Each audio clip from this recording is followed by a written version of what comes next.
안녕하십니까.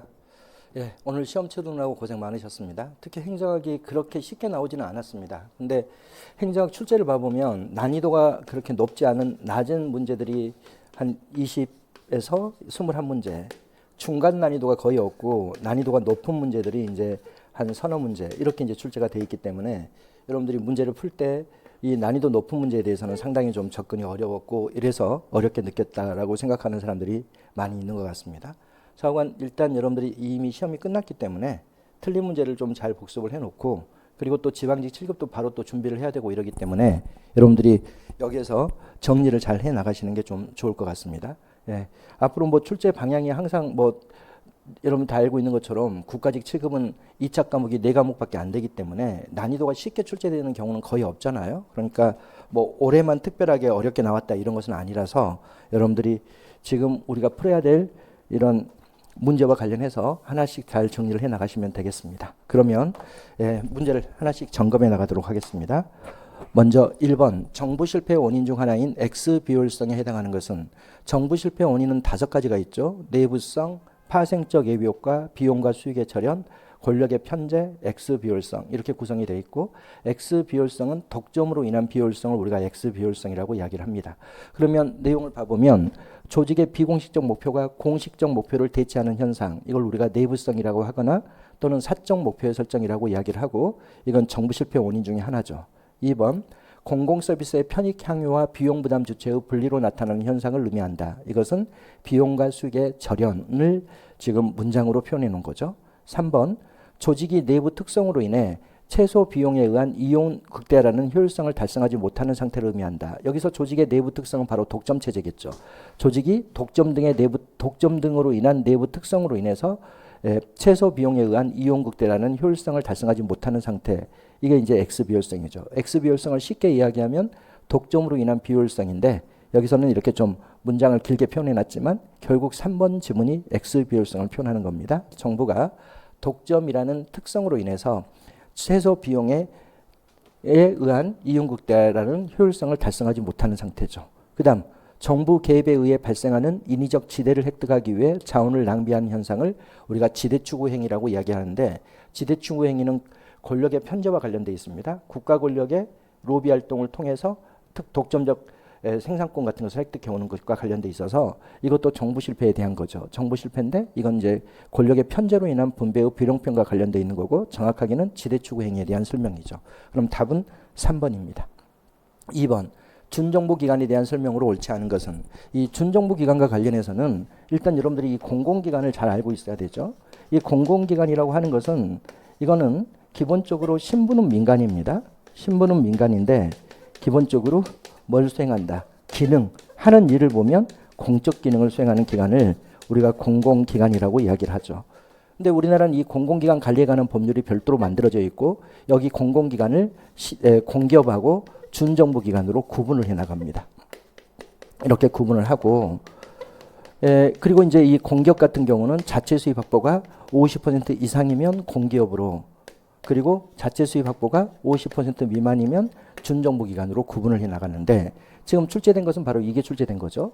공기업은 주로 바로 기업성 또는 수익성이 중시되는 것이 이제 공기업으로 이렇게 이제 이루어져 있고 그다음 준정부기관은 주로 공공성이 더 강조되는 겁니다. 민간의 신분을 가지고 있으면서 공적 기능을 수행하지만 공공성이 더 강조될 때 준정부기관으로 지정이 돼 있죠. 그리고 이 준정부기관은 또 2개로 나눠서 기금관리형 또는 위탁집행형 이렇게 이제 구분이 돼 있는 건데 지금 우리가 문제를 풀어보겠습니다.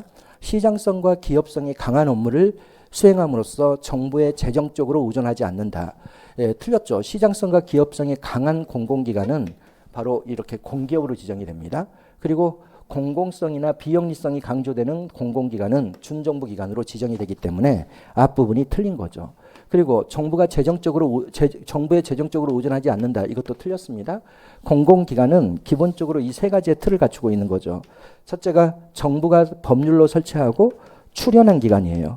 출연한 기관이라는 것은 국가가 출연금을 지급했다는 것을 이야기하는 겁니다. 그 다음에 재정지원금이 총수입액 중 재정지원금이 2분의 1 이상인 기관입니다. 그 다음에 또 정부가 주식 또는 자본의 50% 이상을 투자했거나 또는 자본의 30% 이상을 투자하고 실질적인 의사 지배력을 행사하는 기관 중에서 공기업과 준정부 기관이 지정이 되기 때문에 공기업이든 준정부 기관이든 전부 다 정부에 재정적으로 의존하고 있는 겁니다. 정부가 법률로 설치하고 출연한 기관, 그러면 정부가 출연금을 지급했다는 것이고, 그 다음에 총 수입액 중 2분의 1 이상이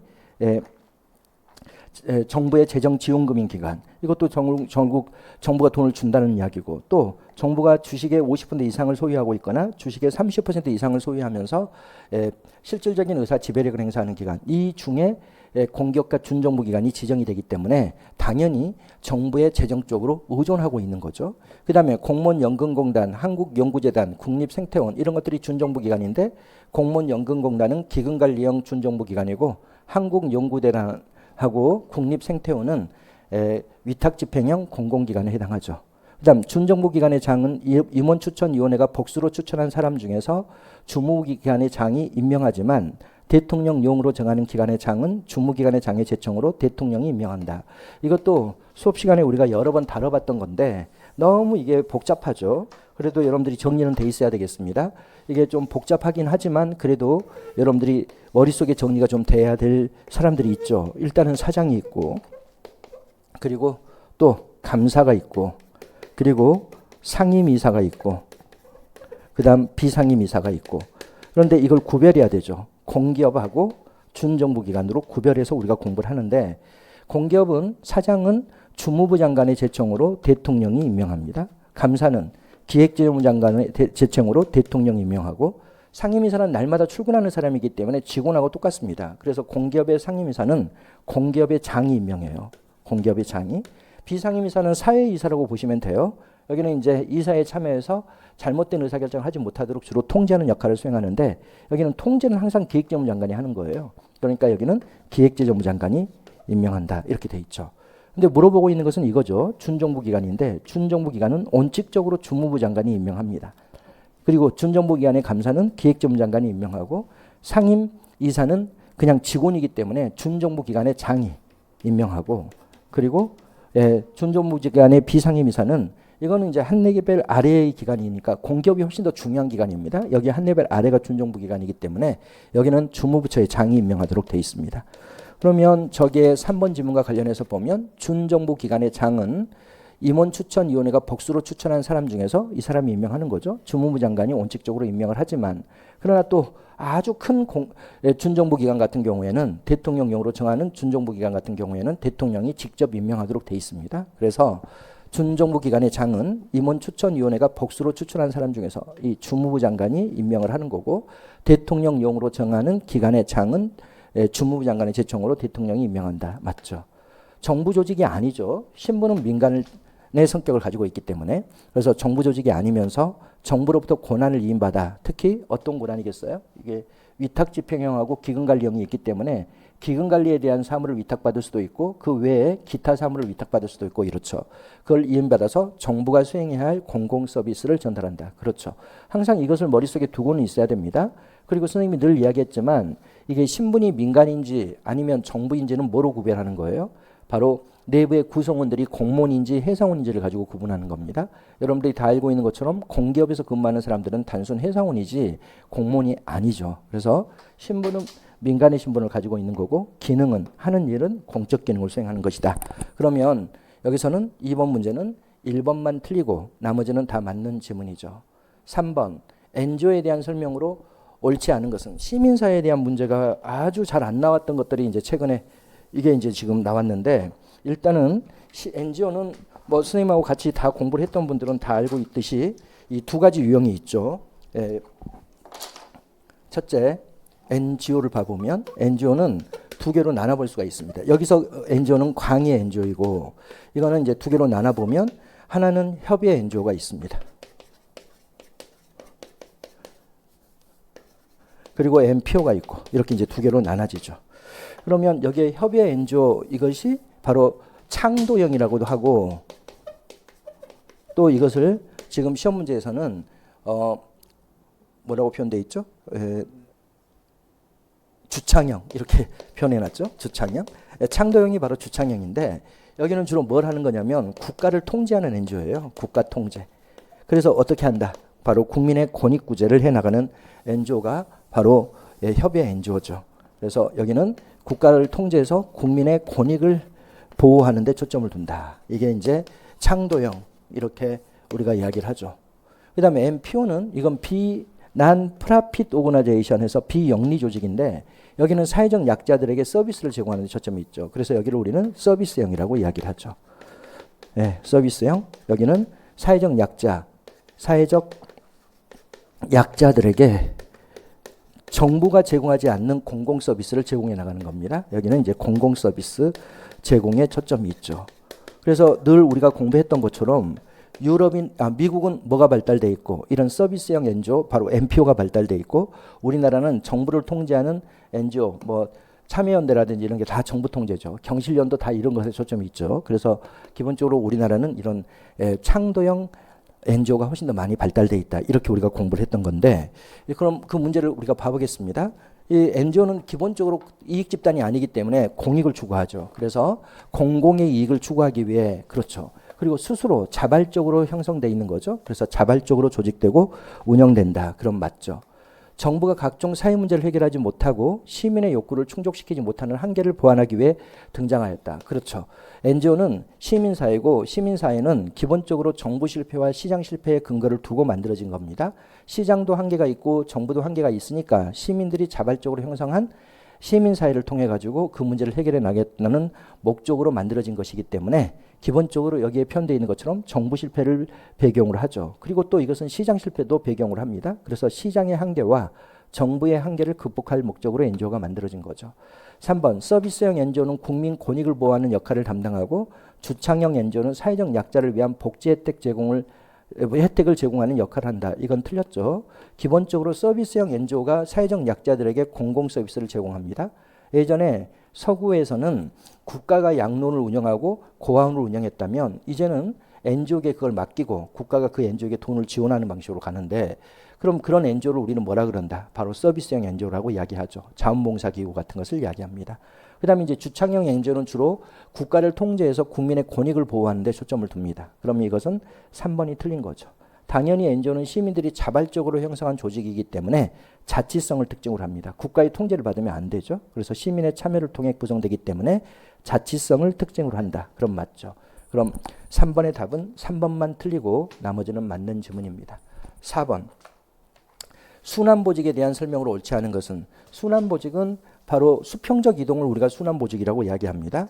공무원의 임용에는 여러분들이 임용이 충원만 임용이라고 하면 안 됩니다. 뭐다? 선발하여 사용하는 것을 우리가 임용이라 그래요. 그래서 임용에는 크게 세 가지가 있죠. 하나는 외부 임용이 있어요. 그 다음에 또 하나는 내부 임용이 있어요. 그 다음에 또 하나가 바로 퇴직 임용이 있어요. 이렇게 이제 세 가지로 나눠지는데 아주 중요하게 우리가 공부하는 것은 이 외부 임용과 내부 임용을 우리가 중요하게 공부를 하죠. 예, 그러면 우리가 외부 임용 그러면 이것은 바로 뭘 의미한다? 충원 제도를 이야기하는 거죠. 외부에서 충원, 채용을 하는 것을 우리가 외부 임용이라 그러는 거고 내부 임용은 또 두 가지로 나눠집니다. 내부 임용은 수직적 이동과 그다음 수평적 이동 이렇게 이제 나눠지는 거죠. 그리고 이 수직적 이동에 뭐가 있어요? 바로 승진이 있는 거고 바로 또 강임이 있는 거고 승진과 강임이 바로 내부 임용 중에 수직적 이동입니다. 승진, 강임. 그다음에 이제 수평적 이동이 전직, 전보, 파견, 겸임 뭐 이런 것들이 전부 다 수평적 이동에 들어가는 거죠. 그리고 우리가 이야기하는 순환보직은 바로 여기 전직, 전보 이런 것들인데 바로 여기 수평적 이동을 우리가 순환보직이라고 이야기를 하고 그리고 이 순환보직은 또 다른 말로는 우리가 배치전환이라고도 이야기를 하는 거죠. 그래서 배치전환이라는 표현도 자주 사용되는 겁니다. 그러면 보면 1번 지문을 보면 배치전환이라고도 하며 내부 임용 중에 하나지 외부 임용은 충원제도를 이야기하기 때문에 당연히 1번은 틀렸죠. 그럼 이렇게 다양한 업무를 수행하게 되면 어떻게 된다? 바로 공무원들이 다양한 업무에 대한 이해도가 높아지죠. 기관이 수행하는 다양한 업무에 대한 이해를 가능케 하죠. 그런데 이것은 자꾸 이동이 이루어지기 때문에 뭐가 문제가 되는 거예요? 전문성 저하가 문제가 되는 겁니다. 이거를 우리가 다시 한번 정리를 한번 해보면 이 순환보직 배치 전환의 장점이 어떤 게 있냐면 이거는 부패를 통제할 수가 있어요. 부패 방지. 공무원들이 한 자리에서 계속 일하게 되면 그쪽의 이해관계를 가지고 있는 사람들과 친밀한 인간관계를 형성할 수밖에 없게 돼요. 그래서 기본적으로 이런 우리나라는 이게 가장 큰 목적이에요. 부패를 통제하기 위해서. 특정 공무원이 있는데 그 공무원이 중소기업 지원 과장으로 30년을 일한다고 한번 해보세요. 그러면 얼마나 중소기업 사장들하고 친밀한 인간관계가 형성되고 그로 인해서 얼마나 부패가 많이 발생하겠어요. 그러니까 이런 부패 통제를 목적으로 해서 순환보직이 이루어지는 부분이 있고 또 공무원들의 종합적 시각 이거를 형성시키기 위해서 공무원들이 다양한 업무를 하게 되면은 그 조직에 대한 종합적 시각이 형성될 수가 있기 때문에 이런 걸 위해서 하는 거고 다만 이게 순환보직이 이루어지게 되면 단점으로 보면 전문성이 저하되는 거죠. 그리고 또 하나가 뭐예요? 행정의 안정성과 영속성이 저하돼요. 그렇죠. 계속 사람이 바뀌기 때문에 행정의 연속성이 저하된다는 단점을 가지고 있습니다. 예, 그래서 이런 단점을 극복하기 위해서 경력개발제도 등이 도입되고 있고 그런 것들이 이제 우리나라가 활성화되고 있다라고 이야기를 했던 거죠. 그래서 여기는 특정 분야에서 전문성 측정을 어렵게 하는 거죠. 그 다음에 다양한 업무를 경험하다 보면 어떻게 된다? 혁신적인 아이디어의 개발이 이루어질 수가 있습니다.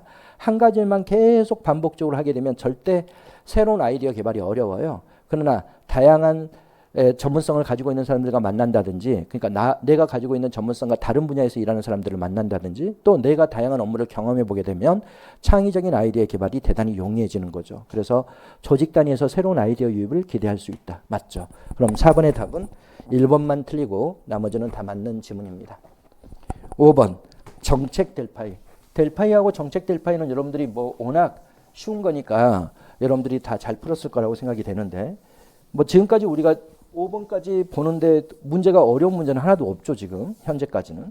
예, 뒷부분에 가야지 좀 어려운 문제가 있고 이건 뭐 다 쉽게 출제가 됐는데 일단은 우리가 델파이 기법을 봐봅니다. 델파이는 그냥 뭐 설문조사인데 여기는 이제 항상 설문 대상자를 선정하는 거, 그 다음에 설문지를 개발하는 거, 그 다음에 설문조사를 하는 거, 그 다음에 이제 바로 설문조사의 결과를 모아서 합의를 도출하고 합의 도출, 그리고 이제 이것을 보고서로 작성하고 이렇게 이제 과정을 거치는 게 델파이인데 설문 대상자를 설정할 때 델파이에서는 반드시 전문가로 설문 대상자를 선정하도록 돼 있죠. 그다음에 설문지를 개발하는데 이 설문지를 개발할 때는 반드시 통계치로 작성을 하기 위해서 객관식 설문지로 만들어요. 그래서 이걸 우리가 뭐라고 표현하냐면 구조화된 질문지라고 이야기합니다. 구조화된 질문지는 객관식 설문지를 이야기하는 거고 비구조화된 설문지는 주관식 설문지, 당신의 의견을 제시하세요라고 이렇게 주관식으로 제시하는 게 이제 구조화된 설문지입니다. 그래서 비구조화된 설문지입니다. 구조화된 설문지는 객관식 설문지고 비구조화된 설문지는 주관식 설문지라고 보시면 돼요.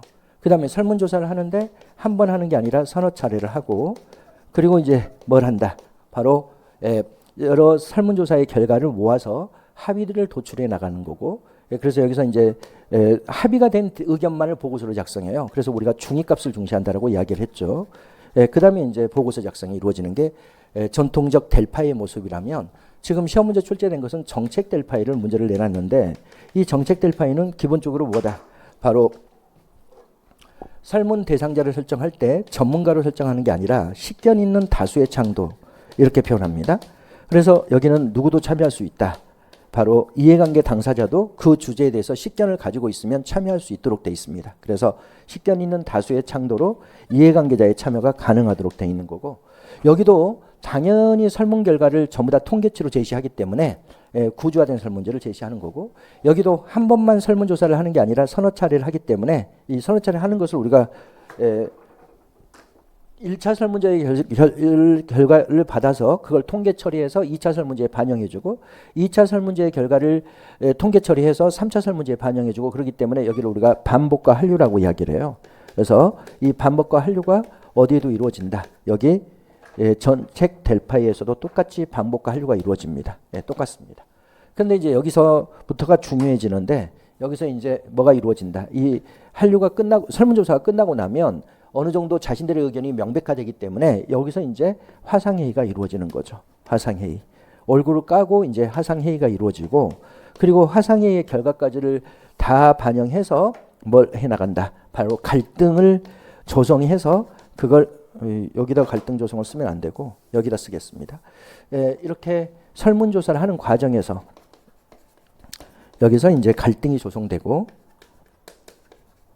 그리고 이 조성된 갈등의 근거를 두고 뭘 한다? 바로 화상회의가 이루어지고 그리고 이 화상회의의 결과까지를 모아서 보고서를 작성하고 이렇게 이제 돼 있는데 기본적으로 여기도 설문조사를 할 때 서너 차례 하기 때문에 반복과 한류가 이루어지고 여기는 의도적으로 갈등을 조성해요. 그래서 너 의견들이 찬성 쪽이냐 반대 쪽이냐를 명확하게 하도록 요구를 합니다. 그래서 여기는 양극화된 통계 처리가 이루어진다라고 이야기하죠. 양극화된 통계 처리가 이루어진 다음에 그 다음에 이제 뭐다? 공개적으로 얼굴을 밝히고 토론을 하죠. 그래서 여기 공개 토론이 이루어져요. 그리고 이제 토론의 결과까지를 반영해서 합의가 안 되는 아주 중요한 부분들, 전문가들 간의 의견이 극단적으로 달라지는 부분들 이런 것들을 찾아가지고 그걸 보고서로 작성해서 결정자에게 어떤 부분에 전문가들의 의견이 합치되지 않고 큰 갈등이 발생하고 있는지를 이런 걸 우리가 쟁점이라고 이야기하는데 이런 쟁점들을 보고서로 작성해서 제출하는 겁니다.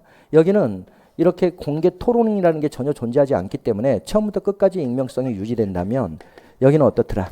여기에는 여기까지는 익명성이 유지되는 거고 그리고 화상회의를 통해 가지고 공개 토론이 이루어질 때는 익명성이 유지되지 않죠. 그래서 여기는 우리는 뭐라고 표현하냐면 선택적 익명성을 전제로 한다. 이렇게 이제 우리가 공부를 해왔던 거죠. 그러면 이걸 전제로 문제를 풀면 참여자들의 주관적 판단에 의존하는 질적 방법이다. 그렇습니다. 다 이건 전문가들이 답변을 할 때 자신들의 주관적 의견에 따라서 답변이 이루어지기 때문에 당연히 질적 방법이죠. 통계 수치를 활용하지 않는다. 그럼 틀리죠. 어떻게 한다 그랬어요?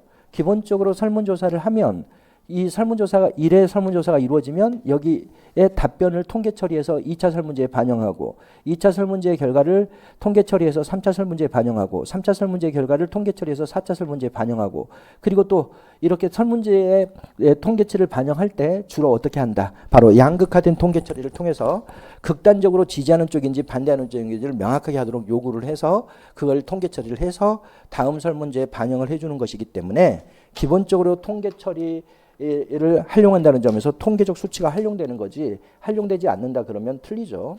앞부분은 맞죠. 그러나 뒷부분이 틀린 거죠. 2번 참여자들의 익명성을 철저히 보장하여 의견의 자유로운 표현을 유도한다. 그럼 틀려요. 초기에는 익명성이 유지되지만 화상회의가 이루어질 때부터는 공개적으로 얼굴을 밝히고 회의가 이루어지기 때문에 바로 철저하게 익명성을 보장한다는 표현은 틀린 거죠. 3번 참여자들은 전문성 자체보다 다양한 이해관계와 식견을 가진 인물 중심으로 구성된다. 그걸 우리가 식견 있는 다수의 창도 이렇게 표현했던 거죠. 그래서 전문성을 기준으로 해서 참여자들을 선택하는 것은 전통적 델파이고 여기는 식견 있는 다수의 창도라는 표현으로 뭐다? 다양한 이해관계를 가지고 있는 사람들을 참여시켜 나가는 겁니다. 그 다음 참여자 간 갈등을 최대한 억제하여 합의된 의견의 도출을 지향한다. 이것도 델파이의 내용이죠. 정책 델파이에서는 오히려 의도적으로 갈등을 조성하고 이 갈등을 조성한 이후에 찬성과 반대를 명확하게 한 다음에 화상회의를 통해서 공개 토론이 이루어지는 것이기 때문에 참여자 간의 갈등을 최대한 억제한다 이러면 틀리고 오히려 갈등을 조성해 나간다라고 표현되어 있어야 되겠습니다. 그럼 5번의 답은 3번만 옳은 지문이고 나머지는 다 틀린 지문이죠.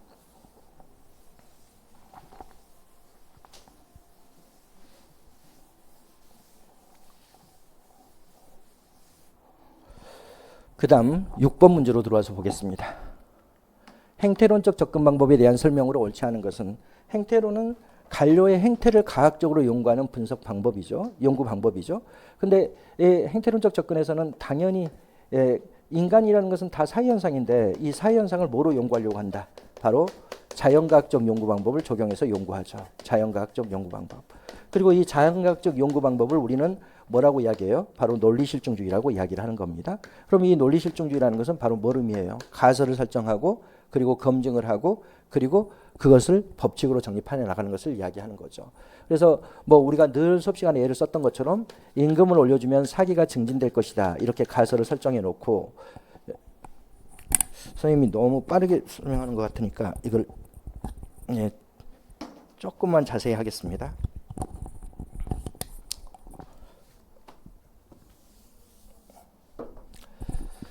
행태론적 접근 방법에서 여러분들이 알아야 될 것은 정리를 한번 해보면 연구 대상부터 봐보면 기본적으로 얘네들은 검증이 가능한 것만 연구합니다. 가치는 인간의 주관적 관념이니까 검증 대상이 될 수 없으니까 얘네들은 사실만을 가지고 연구를 합니다. 그래서 사실 중심으로 연구를 하니까 우리가 가치 중립적 연구라고 이야기를 하는 거죠.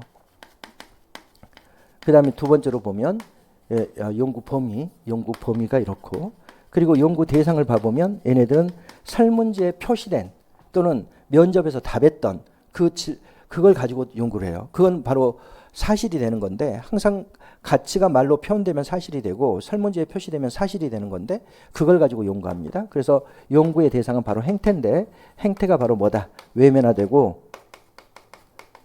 표면화된 가치관, 사고, 태도죠. 가치관, 사고, 태도, 이걸 연구해 나가는 거죠. 그 다음 세 번째로 봐보면, 여기에 연구 방법을 봐보면, 연구 방법은 얘네들은 자연과학적 연구 방법을 사회현상에 그대로 적용합니다. 그래서 자연과학적 연구를 하는 거고, 이 자연과학적 연구를 우리가 다른 말로 순수과학적 연구라 그러고, 이걸 다른 말로 우리가 논리실증주의라고 이야기를 합니다. 그러면 얘네들은 어떻게 연구한다? 먼저 가설을 설정하죠. 가설, 임금을 많이 주면 사기가 증진될 것이다. 이렇게 가설을 설정해 놓고, 그리고 반드시 뭘 해요? 검증을 해 나가죠. 설문조사 등을 통해서 검증을 해서, 검증이 완료되고 나면 그것을 하나의 법칙이나 원리로 정립을 시키죠. 그래서 법칙 정립, 이렇게 이제 이루어져 있는 거죠. 그러면 기본적으로 우리가 문제를 풀어보면, 얘네들은 사회현상에 대한 분석도 자연과학과 마찬가지로 엄밀한 과학적 연구가 가능하다고 보고, 사회현상을 뭐로 연구한다? 바로 자연과학적 연구 방법을 적용해서 연구합니다. 그 다음 얘네들은 이런 것을 검증을 할 때 기본적으로 반드시 뭘 해 나가겠어요? 임금을 많이 주면 사기가 증진될 것이다. 이렇게 하면, 사기는 사실 측정이 어려우니까 이거를 측정 가능한 지표인 이직률 이런 걸로 바꿉니다. 그리고 이제 여기에 따라서 설문조사를 받아 나가서 그걸 통계 처리하기 때문에 자료의 계량적 분석을 특징으로 한다. 그러면 맞죠. 그 다음 기본적으로 얘네들은 여기 임금을 많이 주면 이게 원인 변수잖아요. 그리고 사기가 증진될 것이다. 이 결과 변수잖아요. 이 원인 변수와 결과 변수 간의 관계가 있는지를 검증하는 데 초점이 있습니다. 이렇게 원인 변수와 결과 변수의 관계를 우리는 뭐라 그래요? 원인의 인자, 결과의 가짜를 합쳐서 우리가 인과성 이렇게 이야기하는데, 바로 가설을 설정해서 인과성 또는 상관성을 검증해 나갑니다. 그런데 인과성과 상관성을 검증하려면 설문조사의 대상이 됐던 사람들이 규칙적으로 동일한 답변을 해야지만이 이것과 이것 간에 상관관계가 있는지 또는 이것과 이것 간에 인과관계가 있는지를 파악할 수가 있기 때문에 우리가 저렇게 표현하는 거예요. 인과성, 상관성, 규칙성 등을 뭐한다? 설문조사를 통해서 반드시 검증을 하기 때문에 뭘 해나가는 거야? 경험적으로 입증해 나간다라고 이야기를 하는 거죠. 그래서 행태의 규칙성, 상가성, 인과성을 경험적으로 입증하고 설명할 수 있다고 본다. 그럼 맞죠. 얘네들은 가치와 사실을 구분하죠. 왜냐하면 가치는 검증의 대상이 될 수가 없기 때문에 저 연구 방법이 적용되지 않으면 절대 연구하지 않습니다. 얘네들은 이 연구 방법이 적용되는 것만 연구를 하기 때문에 바로 사실만을 연구해 나가는 거죠. 그래서 가치와 사실의 분리를 통해 여기까지 맞죠? 가치와 사실을 분리합니다. 그러나 급박한 정책 문제 해결을 위한 역할을 강조하고 학문의 실정적 성격을 회복하였다. 이러면 틀리죠. 얘네들은 사회 문제에 대한 연구를 하는 게 아니라 관료제 내부의 관료들의 행태를 연구하는 거죠.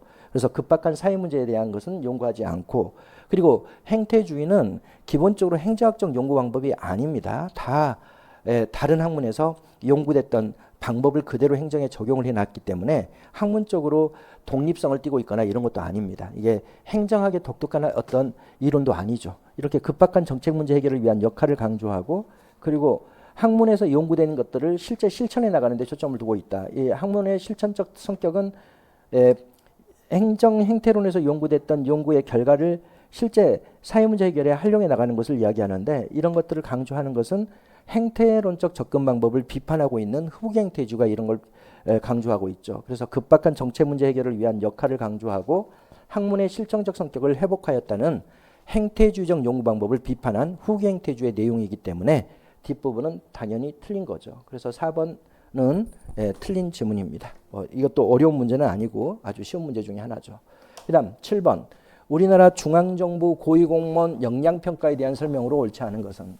역량평가는 뭐라고 이야기했어요? 과거의 실적이나 근무 태도나 이런 걸 평가하는 것이 아니라 뭘 평가하는 것이다. 역량평가에서 가장 중요한 것은 미래의 잠재력을 평가하는 것이다. 이게 이제 가장 핵심이죠.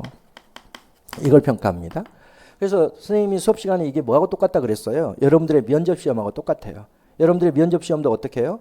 아직 공무원이 되지 않았죠. 근데 공무원이 안 됐음에도 불구하고 공무원이 됐을 때의 업무 상황을 제시하면서 너 어떻게 행동할래? 이렇게 물어보잖아요. 너 아직 공무원 되지 않았지만 너가 민원을 담당하는 공무원이라고 가정해보자. 그런데 이때 악성 민원인이 찾아오면 너 어떻게 대응할 거야? 이렇게 물어보잖아요. 이런 거하고 똑같습니다. 이 우리나라의 고위공무원 역량평가는 아직 고위공무원이 되지 않은 사람들이에요. 그러나 고위공무원이 됐을 때 닥치게 될 업무 상황을 딱 제시해 주면서 그때 너 어떻게 행동할래? 이렇게 행동하도록 어떻게 행동할 것인지를 이렇게 딱 그 가상 상황을 제시하고 그 상황에서 어떤 행동을 하고 있는지를 관찰해 가지고 평가합니다. 그래서 이 미래의 잠재력을 평가하는 게 고위공무원 역량평가인데 이거는 주로 뭘 한다? 모의 상황을 제시하죠. 너가 아직 고위공무원이 되진 않았지만 너가 고위공무원이 됐을 때의 상황 이걸 딱 제시를 해주고 모의 상황을 제시하고 이 상황에서 그 사람이 어떻게 행동한지를 관찰해요. 관찰을 통해서 평가를 해나가는 이런 방식이고 여기는 한 명이 평가하는 게 아니라 다수 평가자의 합의를 통해서 평가하죠. 합의. 이걸 통해서 평가를 해나가는 거고 그 다음 이거는 기본적으로 현재 우리나라는 두 가지가 있죠. 고위공무원 역량평가가 있고 그리고 과장급 역량평가가 있고 이렇습니다. 과장급 역량평가도 아직 과장이 되지 못한 사람들에 대해서 과장이 됐을 때 발생할 수 있는 모의 상황을 제시하고 그 상황에서 어떤 행동을 보이고 있는지를 관찰해서 여러 평가자들이 합의를 통해서 평가를 해나갑니다. 그러면 문제를 풀어보면 구조화된 모의 상황을 설정해. 그렇죠. 그리고 그 상황에서 그 사람이 어떻게 행동하는지를 관찰하는 거죠. 현실적 직무 상황에 근거한 행동을 관찰하여 평가한다. 과거의 근무 성과와 근무 태도에 대한 평가가 아니라 미래의 잠재력에 대한 평가입니다. 그러니까 역량평가에서 과거의 성과나 근무 태도가 반영된다. 그럼 당연히 틀리죠. 다양한 기법을 활용해 평가 대상자의 미래 행동에 대한 잠재력을 평가한다. 그렇죠. 역량평가 기법으로는 집단 토론 기법도 있고 서류함 기법도 있고 그 다음에 역할 연기 같은 것도 있고 이렇습니다. 그러면 4번도 맞는 지문이죠. 그래서 역량평가에서는 당연히 미래의 잠재력을 평가하는 과정이기 때문에 뭐는 고려하지 않는다. 바로 과거의 실적이나 성과나 이런 것들에 대한 고려는 없다. 이거 여러분들이 알아두셔야 되죠. 그러면 7번의 답은 2번만 틀리고 나머지는 다 맞는 지문이죠.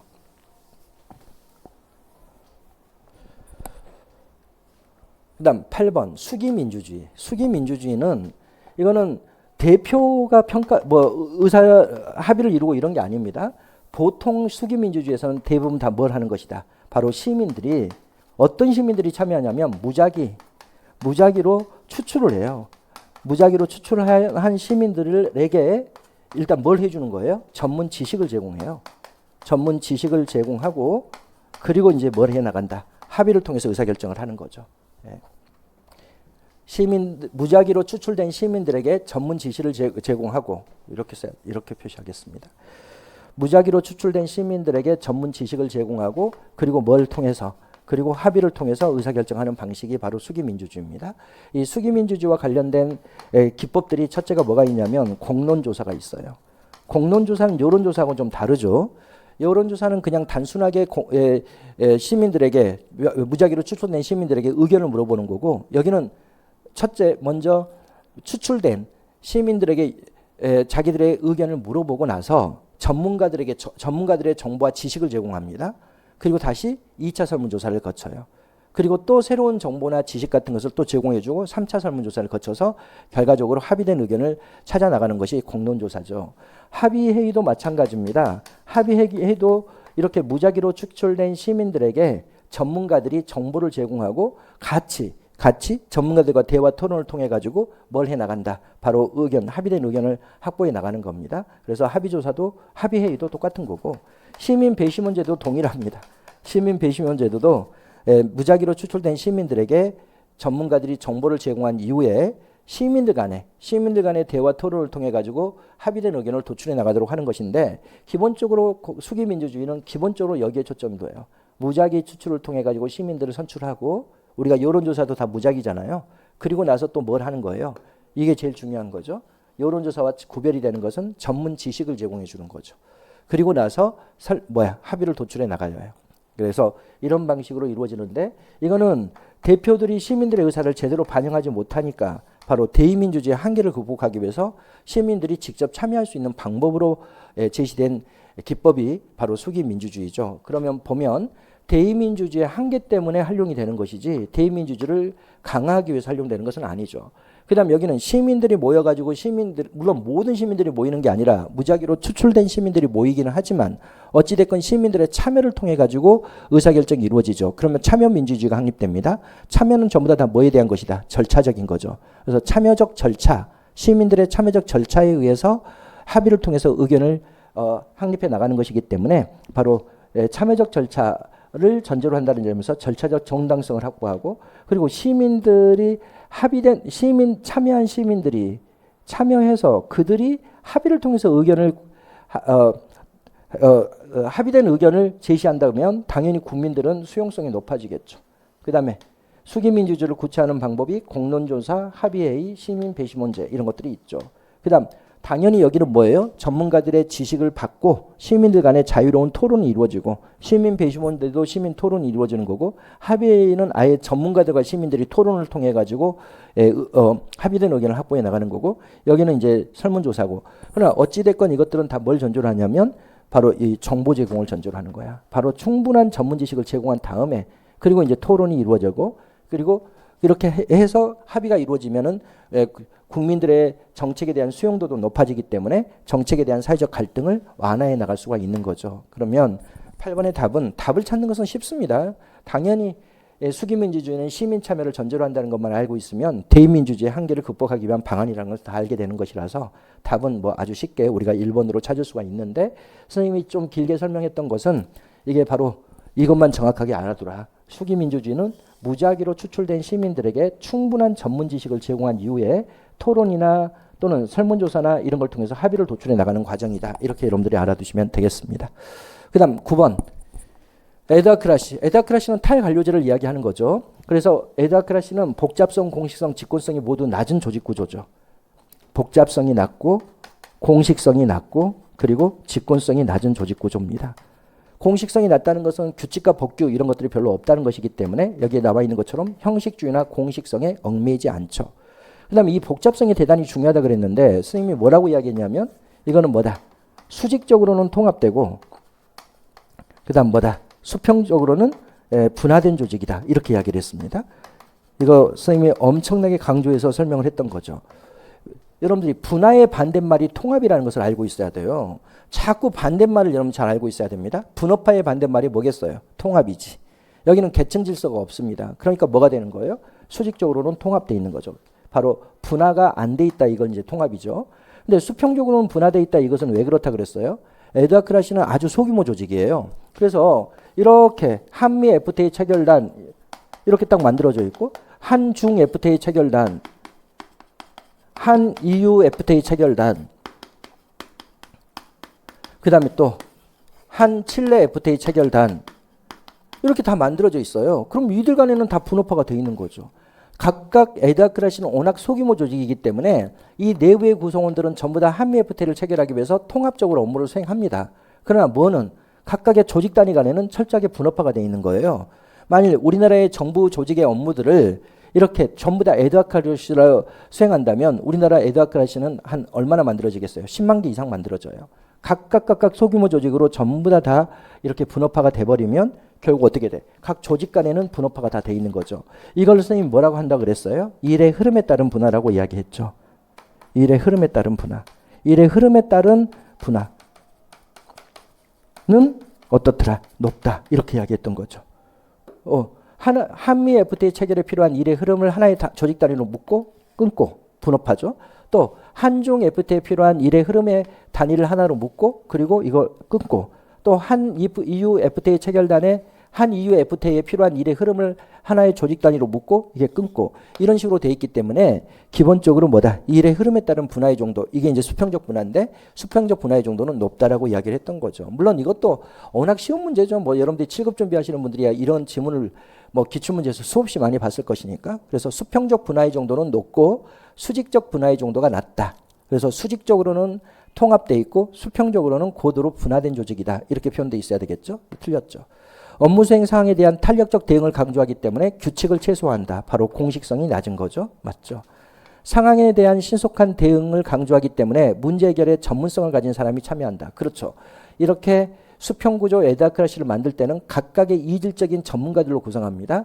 A라는 사람, B라는 사람, C라는 사람, D라는 사람, E라는 사람 이렇게 구성되어 있으면 이 사람은 농산물 수출입 전문가, 이 사람은 축산물 수출입 전문가, 이 사람은 IT 기술 수출입 전문가, 여기는 반도체 수출입 전문가, 여기는 뭐 2차 전지 수출입 전문가, 이렇게 각각 전문 지식을 가지고 있는 사람들이 각 부처에서 차출이 되는 거고, 이들이 서로 상호 학습이 이루어지죠. 이 사람이 다른 구성원에게 이걸 교육시키고, 그 다음에 이 사람은 다른 구성원에게 이걸 교육시키고, 이런, 그래서 A, B, C, D, E가 모든 기능을 다 수행할 수 있도록, 모든 부분에 대해서 다 알도록 이렇게 모든 구성원들이 학습을 통해 가지고 이렇게 다기능적 전문가가 되도록 이렇게 육성을 하고, 그리고 어떻게 한다? 이들이 미국 협산단과 협상을 하는 거죠.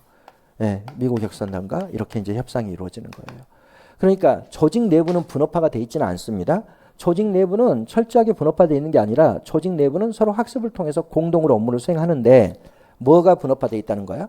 각각 에드하크라시는 워낙 소규모 조직이니까 각각의 조직 단위 간의 분업화가 이루어져 있는 거고, 이 조직 단위 간의 분업화를 여기서 뭐라고 표현하는 거예요?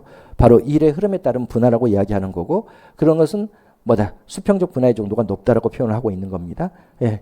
그래서 여기는 바로 전문가들로 구성이 되는 것이다. 그럼 맞죠. 그럼 9번의 답은 2번만 틀리고 나머지는 다 맞는 지문입니다.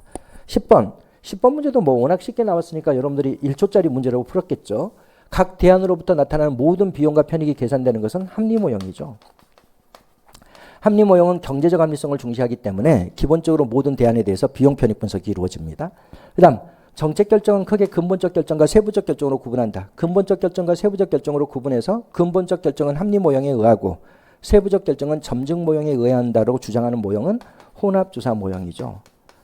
완전한 합리성보다는 제한된 합리성 기준에 입각한다. 예, 완전한 합리성을 전제로 하는 것이 합리 모형이라면 제한된 합리성을 전제로 하는 것은 만족 모형이죠. 그러면 답은 만족 모형이고, 추구하는 가치와 목적들은 중요도에 따라 분류되고 서열화된다. 이게 바로 뭐예요? 합리 모형이죠. 왜요? 합리 모형은 완전한 합리성을 전제로 하거든요.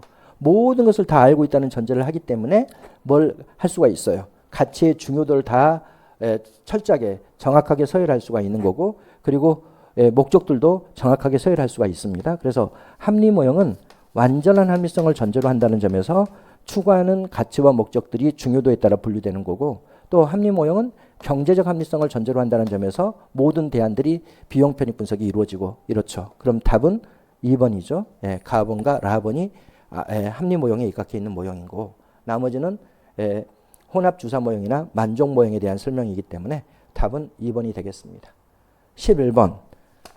다음 설명에 해당하는 것은 정부 부분은 저자본 노동집약적인 서비스 산업이어서 자본집약적 제조업이나 민간 부분에 비하여 생산성이 낮고 서비스 원가에서 임금이 차지하는 비율이 높다. 따라서 임금의 인상은 정부 서비스 비용을 증대시키게 되고 결과적으로 정부 지출이 증가하는 원인이 된다. 이건 뭐에 대한 거예요? 보물병이죠. 선생님이 이거 여러 번 설명했죠. 보물병 이런 것들은. 일단은 어떻다는 거예요. 이거부터 알아두셔야 되겠습니다. 여러분들이 다 경쟁을 하시는 분들이니까 이렇게 나눠보면 이게 생산함수를 선생님이 표현한 거잖아요. 노동과 자본의 기술적 결합으로 생산이 이루어진다. 이렇게 돼 있는데 어떤 산업은 노동이 중시되는 산업이 있습니다. 노동집약적 산업이죠. 노동자가 중시된다는 거죠. 어떤 산업은 기계 이런 게 중시돼요. 이게 자본집약적 산업이에요. 선생님이 수업 시간에 어떻게 표현했냐면 현대자동차가 공장에 노동자는 거의 없고 전부 다 로봇이 자동차를 조립해 나간다. 그러면 이건 노동자가 중시되는 산업이에요. 자본가가 중시되는 기계가 중시돼요. 기계가 중시되죠. 그럼 우리는 그걸 뭐라고 표현해요? 노동과 자본의 결합으로 생산이 이루어지는데 그 중에서도 자본이 중시되면 자본집약적 산업이고, 또 선생님이 이거는 뭐로 설명했어요? 김치공장.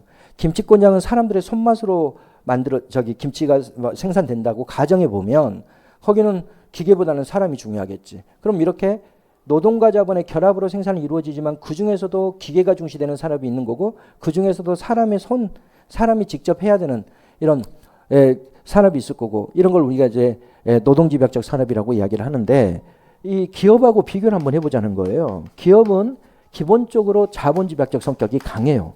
그래서 기계로 대체할 수 있는 일들이 많아요.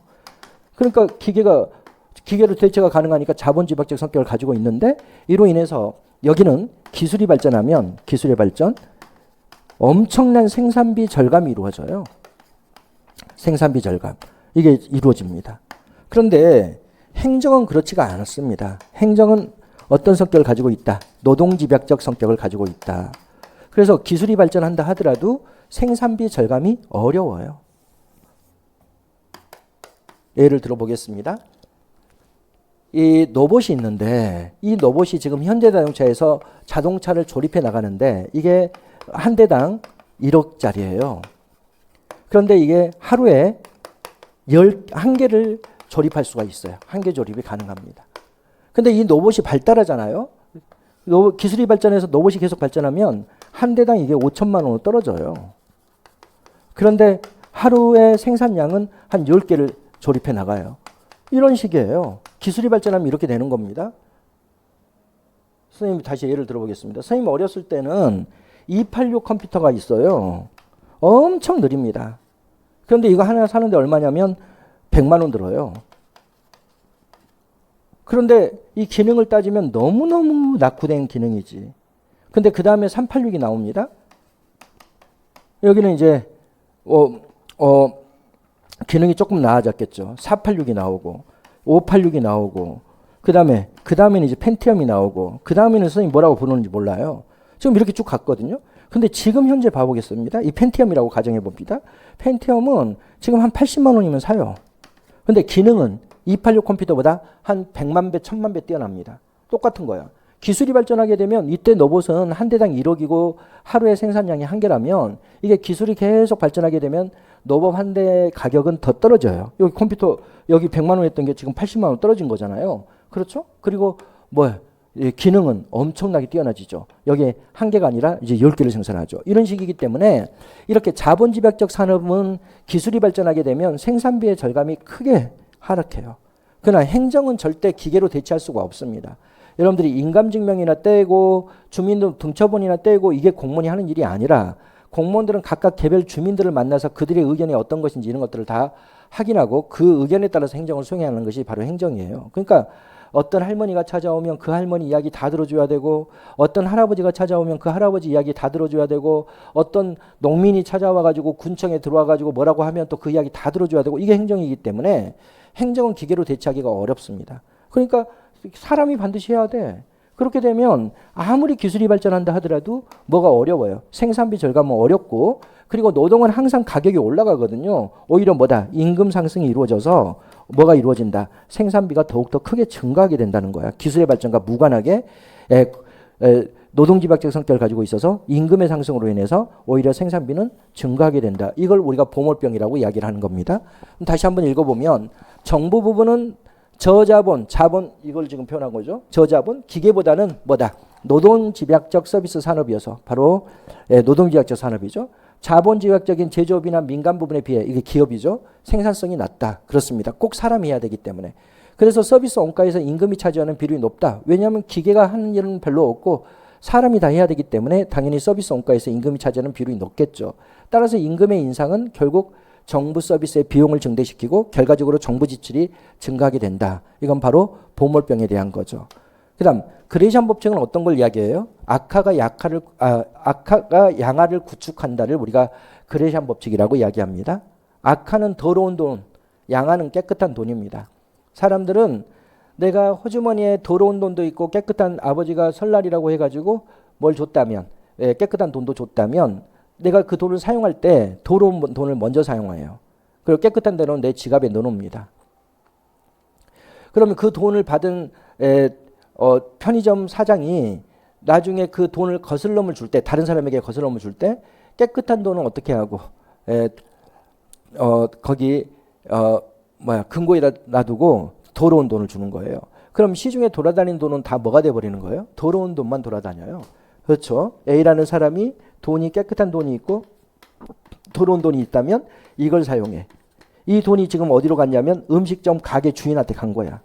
그럼 음식점 가게 주인도 더러운 돈과 깨끗한 돈이 있다면 깨끗한 돈은 금고에다 놔두고 이 더러운 돈을 먼저 쓰는 거죠.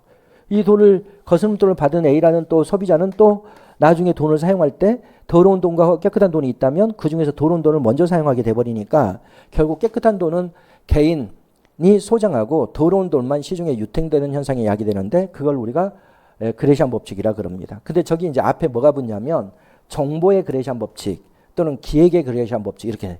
정보의 그레시안 법칙은 결국 뭐겠어요? 정보 쓰레기는 시중에서 유통이 되지만 지식, 아주 좋은 지식은 다 개인이 소장하고 있다. 그래서 뭐다? 정보의 악화가 정보의 양화를 구축하고 있다라고 해서 정보를 붙여놓은 거죠. 기획의 그레시안 법칙도 마찬가지입니다. 창의적인 기획은 절대 외부에 주지 않아요. 그래서 개인의 컴퓨터에 소장되어 있는 거고, 그리고 뭐다? 늘 베껴 쓰는 기획, 반복적인 기획안만 공무원들 책상에서 돌아다닌다. 이런 것을 기획의 그레시안 법칙이라고 이야기를 하죠. 당연히 이거하고는 전혀 무관하죠. 와그네의 경비 팽창의 법칙은 뭐다?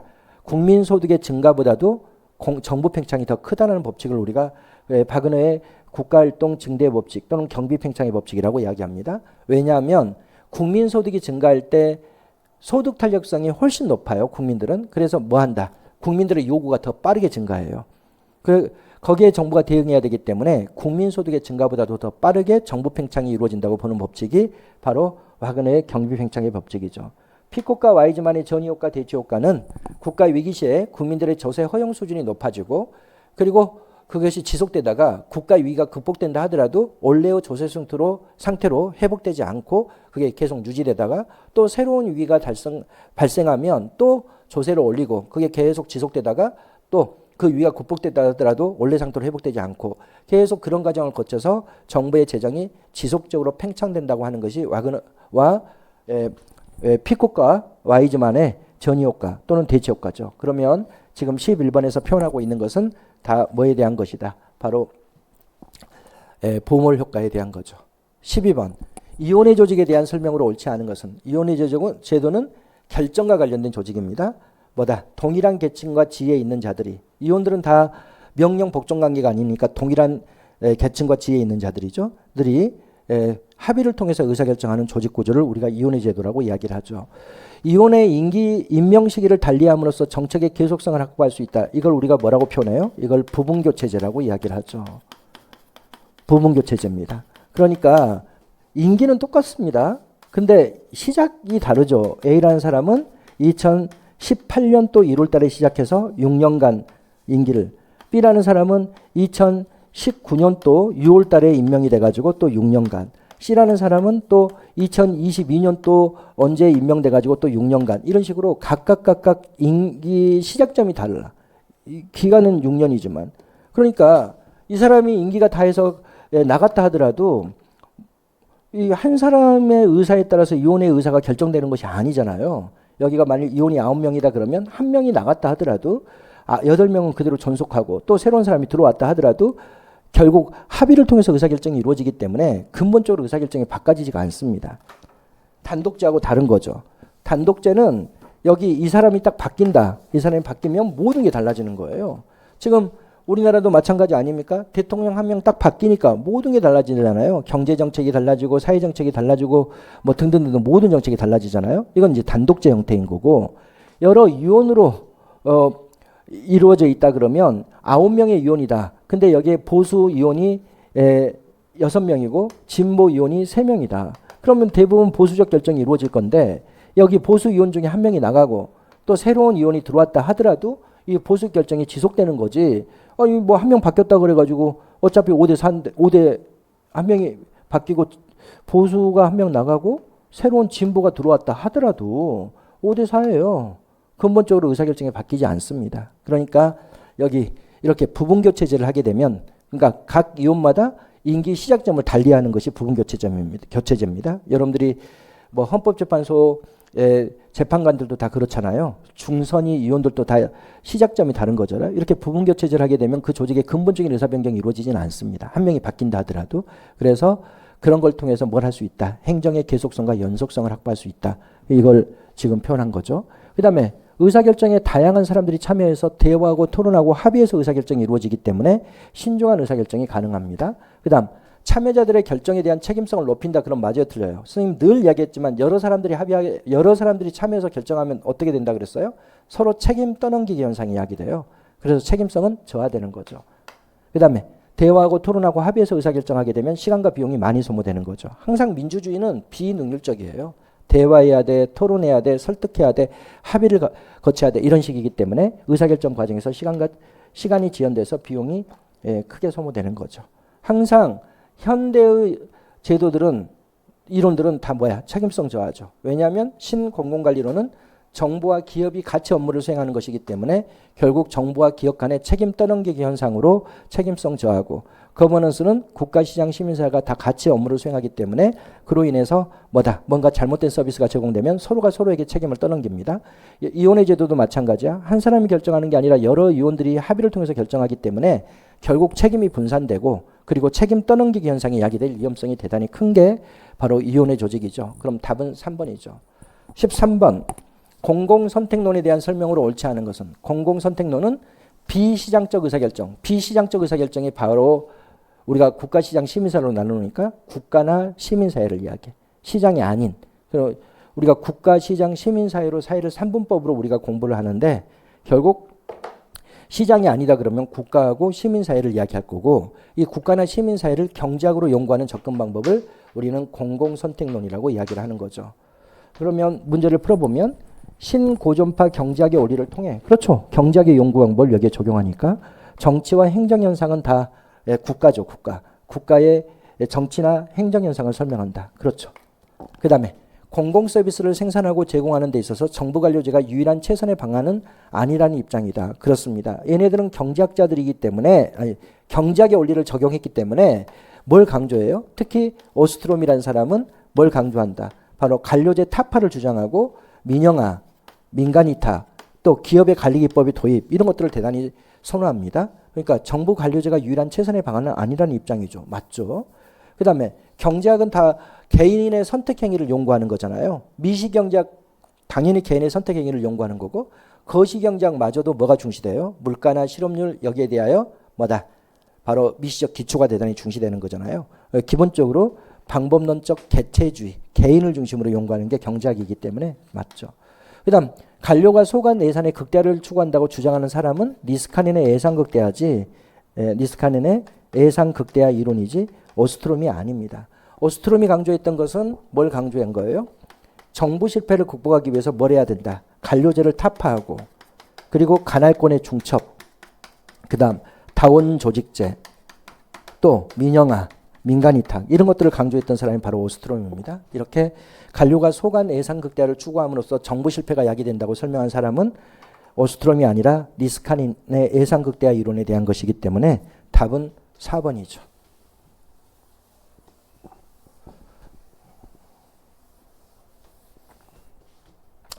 13번까지도 틀린, 공부 좀 많이 한 사람들은 틀린 문제는 없습니다. 지금까지는. 14번 문제로 들어와서 봐봅니다.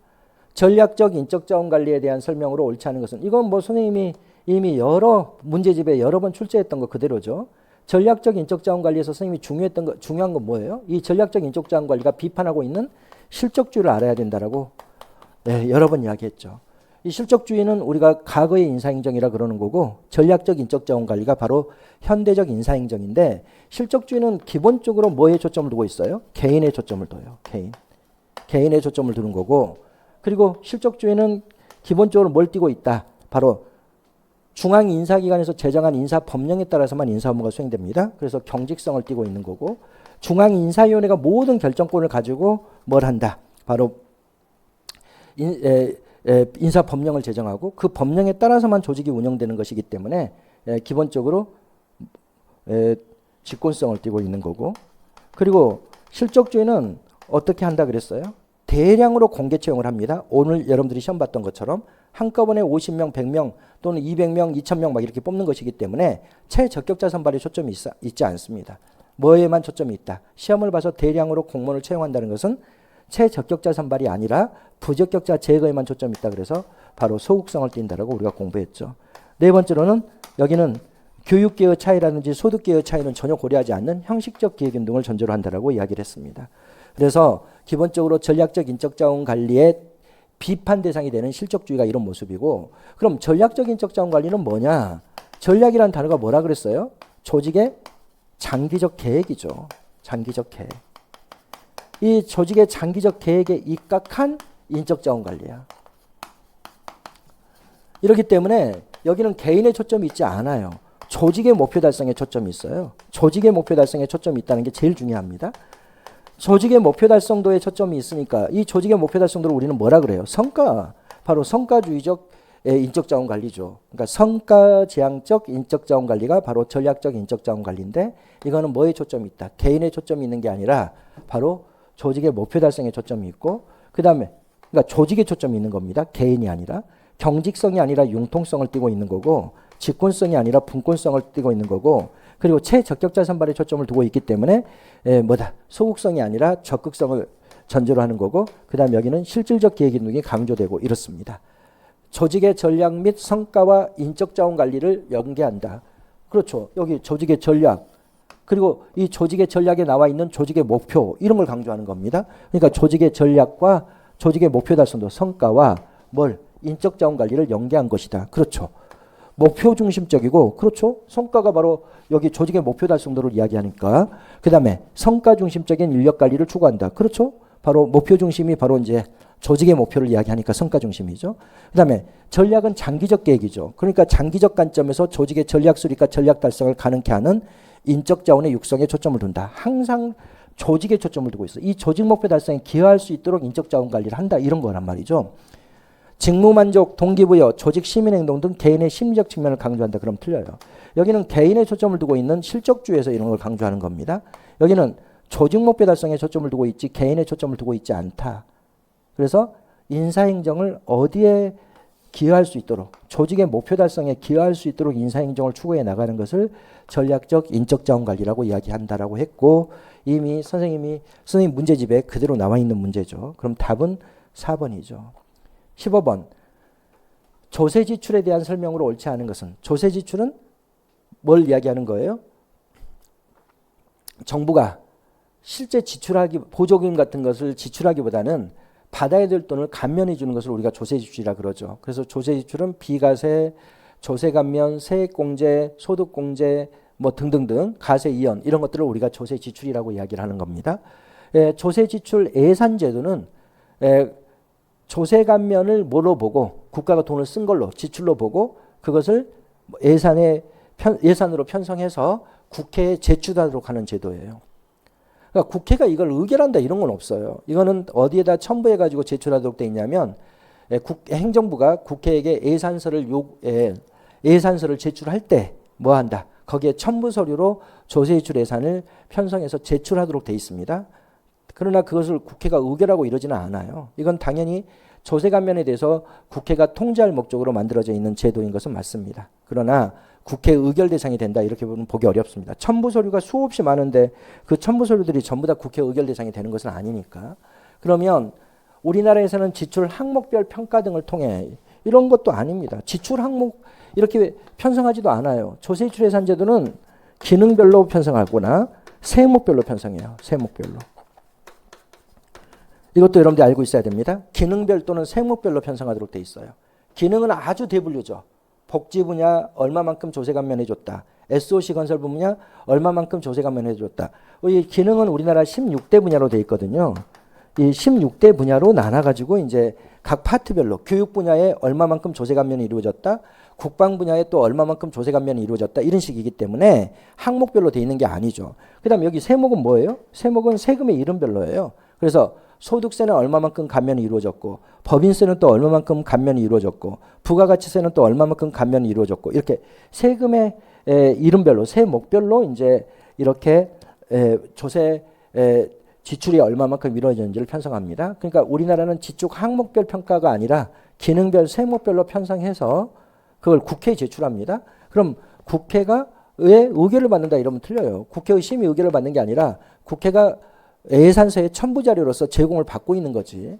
그다음 세법상의 비과세, 감면, 공제 등 다양한 형태로 이루어진다. 그렇죠. 이거는 정부가 실제 지출하지 않고도 보조금과 동일한 효과를 얻을 수가 있습니다. 그래서 이것을 우리가 숨겨진 보조금이라고 이야기를 하는 거죠. 조세상의 특혜를 부여한다는 점에서 감추어진 보조금 또는 숨겨진 보조금이라고 한다. 그럼 맞죠. 그럼 여기서는 15번은 1번만 틀리고 나머지는 다 맞는 지문이 되겠습니다.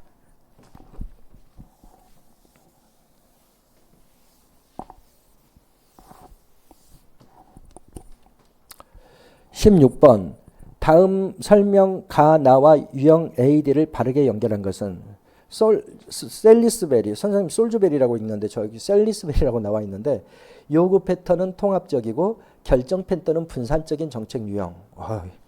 이거는 선생님 책에 다 나와 있는 부분인데 선생님이 뭐 열심히 공부하라고 한 부분은 아니죠. 셀주베리는 이렇게 나눕니다. 요구 패턴, 그 다음에 결정 패턴 이렇게 나누죠. 그리고 이게 집중되어 있는 경우와 분산되어 있는 경우, 그 다음에 결정 패턴도 집중되어 있는 경우와 분산되어 있는 경우 이렇게 이제 나눠지는데 일단은 우리가 뭐부터 봐보냐면 요구 패턴이 분산되어 있는 경우를 봐봅니다. 여기 분산되어 있는데 결정은 집중되어 있다. 이런 걸 우리는 뭐라 그러냐면 규제정책이라고 이야기합니다. 일단 이거부터 봐보겠습니다. 규제는 반드시 법률로 정해요. 그럼 누구만 결정할 수 있어요? 국회만. 그러니까 결정 패턴이 집중되어 있는 거야. 국회만 결정할 수가 있기 때문에 규제 법정주에 따라서. 그러나 요구는 다양하게 올라옵니다. 의사들은 이렇게 해달라 그러고 약사들은 이렇게 해달라 그러고 국민들은 이렇게 해달라 그러고 다양한 요구들이 들어오고 그래서 우리가 규제정책은 다원주의적 성격을 가지고 있다고 이야기하잖아요. 다양한 요구들이 들어오는데 거기에 대한 결정권은 법률로 정하도록 돼 있으니까 국회만이 결정권을 가지고 있다는 점에서 우리가 뭐라고 표현해요? 결정 패턴은 집중되어 있다라고 솔즈베리가 이야기하는 겁니다. 그럼 여기를 봐봅니다. 요구 패턴은 분산되어 있는데 결정 패턴도 분산되어 있는 거 이거를 이 사람은 배분 정책이라 그래요. 왜 그러냐? 다양한 지역에서 여기 우리 지역에다가 SOC 건설해달라. 부산은 부산이라고 울산은 울산이라고 또 포항은 포항이라고 강주는 강주라고 전주는 전주라고 다양한 지역별로 이렇게 SOC 건설에 대한 요구가 들어오기 때문에 요구 패턴은 분산돼 있죠. 그런데 결정은 누가 하는 거예요? 거의 대부분 하위정부 모형에서 결정합니다. 근데 하위정부 모형은 기본적으로 한 개예요, 여러 개예요. 각각의 정책 영역별로 하위정부가 만들어져서 하위정부에서 결정이 이루어진다라고 해서 여기는 결정 패턴이 분산돼 있다라고 이야기하는 겁니다. 배분 정책은 대부분 다 뭐 한다? 바로 정부 관료와 상임위원회 소속의 국회의원과 이익집단들이 하위정부를 구성해가지고 결정을 하는데 그 하위정부라는 것은 각각의 정책 영역별로 다 개별적인 하위정부가 만들어져서 다양한 하위정부가 존재하고 그들이 결정을 한다는 점에서 결정 패턴이 분산돼 있다라고 이야기를 하는 겁니다. 그 다음에 이 사람은 요구는 집중돼 있는데 결정 패턴이 분산돼 있는 경우를 이거를 자율규제 정책이라 그래요. 일단은 자율규제 정책은 전문가 단체들이 스스로를 통제하는 거죠. 변호사에서의 자체 징계권이라든지 의사이나 약사에서의 자체 징계권이 여기에 들어가는데 요구는 집중돼 있죠. 그럼 의사해의 요구가 집중된 통합된 요구가 들어오는 겁니다. 의사에서는 의사해에 통합된 요구가 들어오고 그 다음에 변호사에서는 변호사해에 통합된 요구가 들어오지 거기에 어떤 다양한 요구가 들어오는 게 아니죠. 근데 결정권은 누가 가지고 있는 거야?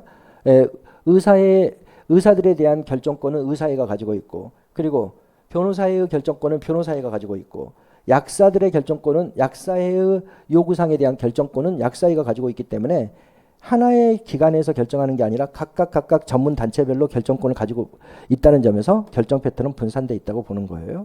그 다음에 이제 재분배 정책을 봐보면 재분배 정책은 딱 통합된 요구가 집중돼 있다는 것은 이 통합된 요구가 들어오느냐의 문제예요. 통합된 요구. 당연히 부자들은 재분배 정책을 축소해달라는 통합된 요구. 여기 안에 부자들 사이에서 뭐 어떤 갈등이 존재하는 게 아니라 부자들은 다 통합적으로 이것을 완화해달라고 요구하고 그다음 빈자들은 또 통합적으로 이것을 축소해달라고 요구하고 이런 것이기 때문에 죄송합니다. 부자들은 이것을 축소해달라고 요구하고 빈자들은 이것을 확대해달라고 요구해. 그러니까 어떤 다양한 요구가 들어오는 게 아니라 집중된 통합된 요구가 들어오죠. 근데 결정은 누가 해요? 대통령이 하죠. 재분배 정책은 대통령이 주로 결정하는 거잖아요. 그러니까 요구 패턴도 집중돼 있고 결정 패턴도 집중돼 있다. 이거를 재분배 정책이라고 이야기한 거죠. 선생님 책에 다 나와 있는 건데 선생님이 자세히 설명하거나 이렇게 수업 시간에 하지는 않았던 거죠. 뒷부분 윌슨은 규제정치 이론을 제시하는데 이거는 뭐 워낙 여러분들이 다 잘 알고 있는 거죠. 규제정치 이론과 관련해서는 이거는 이제 어떻게 나눠요? 바로 비용과 편익을 가지고 나누죠. 여기는 편익. 여기도 편익이 집중되어 있는 경우와 분산되어 있는 경우. 비용이 집중되어 있는 경우와 분산되어 있는 경우 이렇게 나누고 있죠. 그래서 이게 다 이렇게 집중 분산으로 두 개의 이론이 돼 있기 때문에 지금 이걸 묶어서 지금 문제를 낸 것으로 보입니다. 일단은 편익도 집중돼 있고 비용도 집중돼 있다. 특정 집단에게. 이게 이익 집단 정치 상황이고, 편익도 일반 대중에게, 비용도 일반 대중에게 분산돼 있다. 이거를 대중 정치 상황이라고 이야기하고, 편익은 분산돼 있는데 비용이 몇몇 소수에게 집중돼 있다. 이것을 기업가 정치 상황 또는 창도가 정치 상황이라고 이야기하고, 그다음에 편익은 몇몇 소수에게 돌아가지만 비용을 전 국민에게 분산돼 있다. 이거를 고객 정치 상황이라고 이야기를 하죠. 그럼 문제를 풀어보면 솔즈베리 요구 패턴은 통합적이고, 그러면 여기서 요구 패턴은 통합돼 있으니까 집중돼 있는 거잖아요. 통합돼 있는 거고, 그다음에 결정 체제는 분산돼 있다. 그러면 자율규제 정책이죠. 여기가 자율규제 정책이고, 그리고 비용은 다수에게 분산되고 편익은 몇몇 소수에게 집중된다. 그럼 고객 정치 상황이죠. 여기는 이제 고객 정치 상황. 그럼 답은 자율규제 정책 A번하고 고객 정치 상황 D번. 답은 2번이죠. 예. 그다음 17번. 공무원의 복무와 윤리에 대한 설명으로 옳지 않은 것은, 공직자의 이해충돌 방지법상 모든 공직자는, 일단 이거부터 틀렸습니다.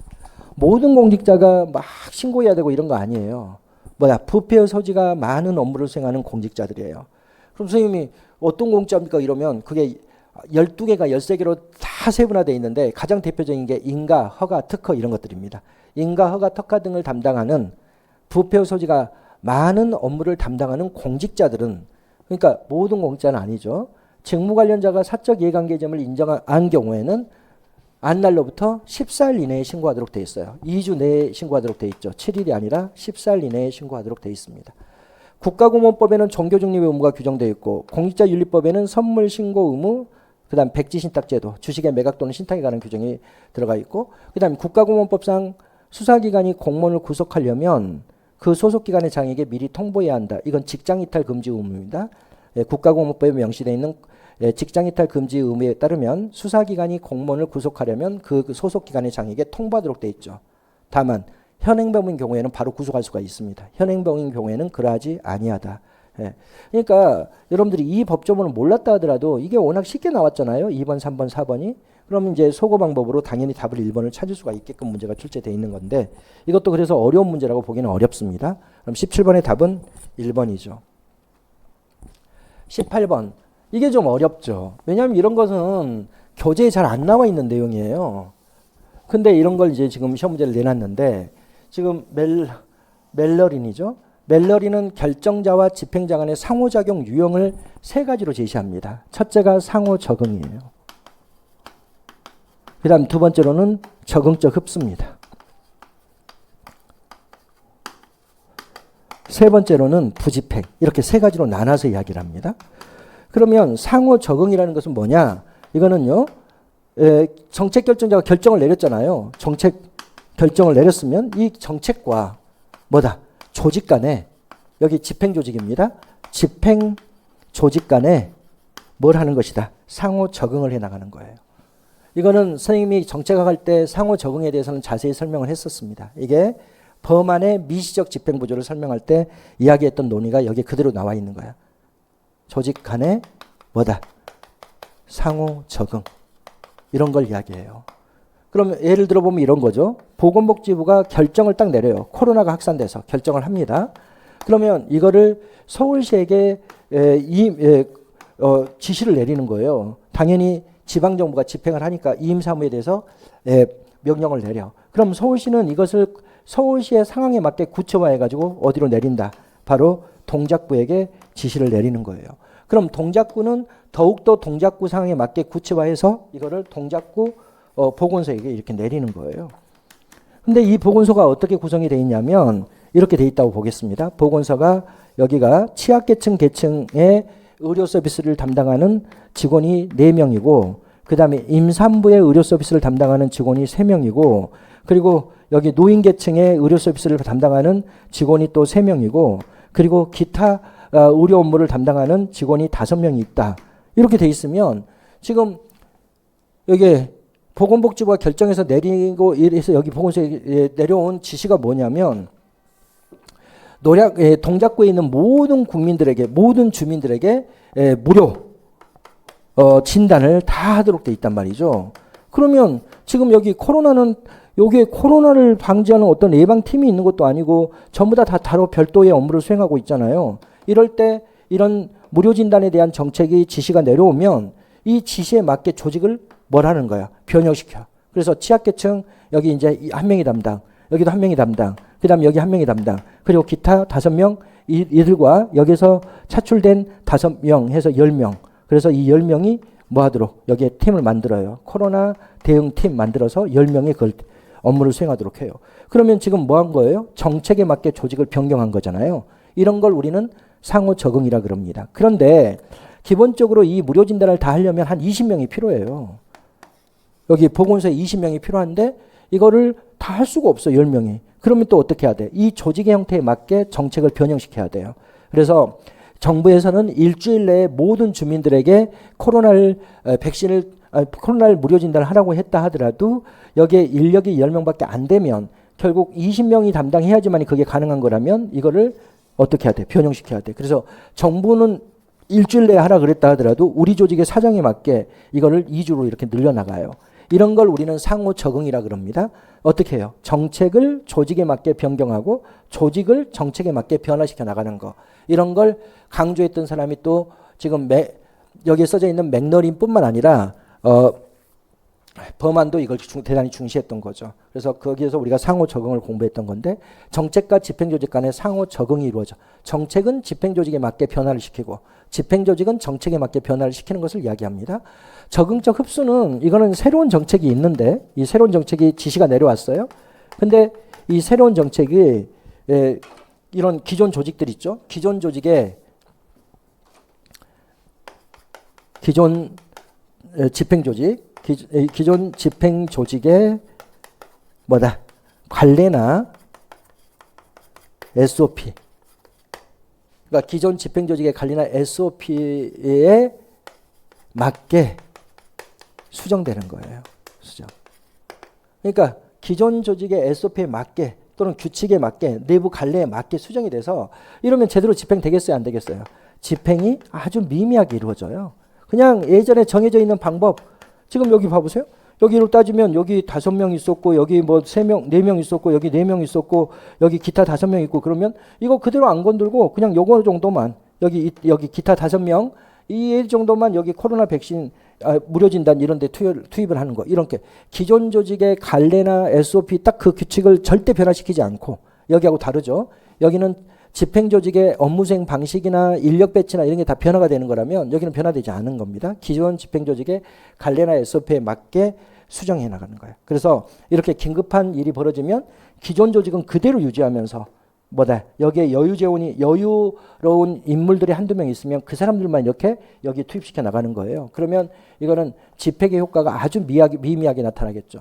그 다음에 부집행 같은 경우는 새로운 정책이 지시가 내려오잖아요. 그럼 집행 안 해버리는 거예요. 저항을 하고 그냥 부집행. 어떤 명령이나 지시가 내려온다 하더라도 어떻게 하겠다. 안 해. 무료 진단 하라고? 우리 인력 없어 못합니다. 이렇게 하고 거부해버리는 거. 이런 게 이제 부집행이죠. 그래서 상호 적응은 새로운 정책에 대한 지시가 내려왔을 때 그 지시에 대해서 조직과 정책 간의 상호 적응이 이루어지는 것이고 적응적 흡수는 새로운 정책이 지시가 내려온다 하더라도 기존의 업무 관행의 방식에 따라서만 업무가 처리되는 것이고 부집행은 아예 하지 않는 것을 이야기합니다. 4번이라는 것은 없습니다. 그래서 이거를 맥틀랜드가 맥러린이 바로 3가지로 제시를 했던 거죠. 근데 보통 행정학책에서 맥러린이라는 단어를 쓰지 않습니다. 저 사람 이름을. 맥클러린이라고 쓰지. 맥클러린이라고. 근데 여기는 맥러린이라고 되어 있으니까 정확하게 보통 교재 정책학 전공서에는 맥클러린이라고 표현되어 있는데 여기는 맥러린이라고 표현되어 있는데 4번이 틀린 거고 나머지는 맞는 겁니다. 19번 지방자치법상 행정협의회. 행정협의회는 선생님이 뭐라고 이야기했어요? 이거는 단체장 간의 회의체라고 보면 돼요. 단체장 간 회의체. 그럼 이런 거죠. 경기도 서울시 경기도 도로 연결 행정협의체. 협의회. 행정협의회. 이렇게 만들어지면 여기에 구성원들은 누구냐면 서울시장하고 경기도지사 이 사람들이 이제 서로 뭘 만들어요? 이런 회의체를 만들어 놓은 거예요. 그러니까 이건 회의체이기 때문에 독립적인 어떤 법인격을 가지고 있지는 않습니다. 그냥 회의체에 불과하기 때문에 독립적인 어떤 뭐가 아니고 바로 어떤 법인격을 가지고 있거나 재산권을 가지고 있거나 이런 것들은 전혀 없습니다. 보겠습니다. 2개 이상의 지방자치단체에 관련된 사무의 일부를 공동으로 처리하기 위해서 구성된다. 그렇죠. 협의회에서는 규약을 정해야 되겠죠. 이 협의회를 어떻게 운영할 것인지 규약을 정하고 그 다음에 거기에 운영 방식이나 사무 처리에 필요한 경비나 이런 것들이 다 그 규칙에 다 명시되어 있어야 되겠죠. 당연한 겁니다. 이런 것은. 사무와 관련된 중앙행정기관의 장은 공익상 필요하면 관계자치단체장에 대하여 협의회를 구성하도록 공고할 수 있다. 이러면 틀려요. 항상 여러분들이 지방자치의 전담부처는 어디예요? 행안부고 이거는 2개의 지방정부가 서로 협력을 하기 위해서 회의체를 만들어 놓는 것이기 때문에 이런 것들은 다 행안부 장관이 관여하는 것이지 관계 중앙행정기관장이 관여하지 않습니다. 아니 회의체 만드는 것이 어디가 주관이겠어요? 아 이거 도로건설에 대한 회의체는 그러면 교통부가 국토교통부가 하고 이런 게 아닙니다. 이런 회의체 자체에 대한 것은 전부 다 행안부 장관이 하는 것이지 주관하는 것이지 중앙행정기관의 장이 하는 건 아닙니다. 그러면 뭐라고 나와야 돼요? 행정안전부 장관은 공익상 필요하면 관계단체장에게 대하여 협의회를 구성하도록 공고할 수가 있는 거죠. 공고만 할 수 있을 뿐이지 강제적으로 설치는 못합니다. 그냥 야 너네 자꾸 싸우지 말고 협의회 만들어가지고 같이 해라 이렇게 할 수 있는 정도예요. 그 다음 협의회에서 합의가 이루어지지 아니한 사항에 대하여 관계단체장이 조정을 요구하면 시도 간의 협의사항에 대해서는 행정안전부 장관이 조정할 수가 있는 거고 그리고 자치구 간에는 뭐다?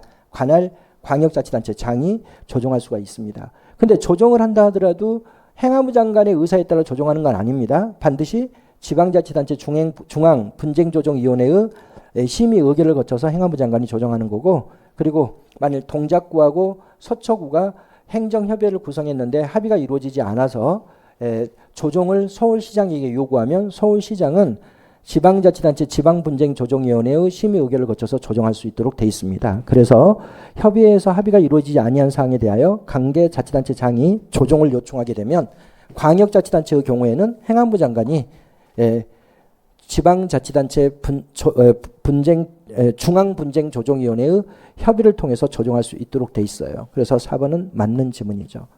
그 다음 20번 문제로 돌아와서 보겠습니다.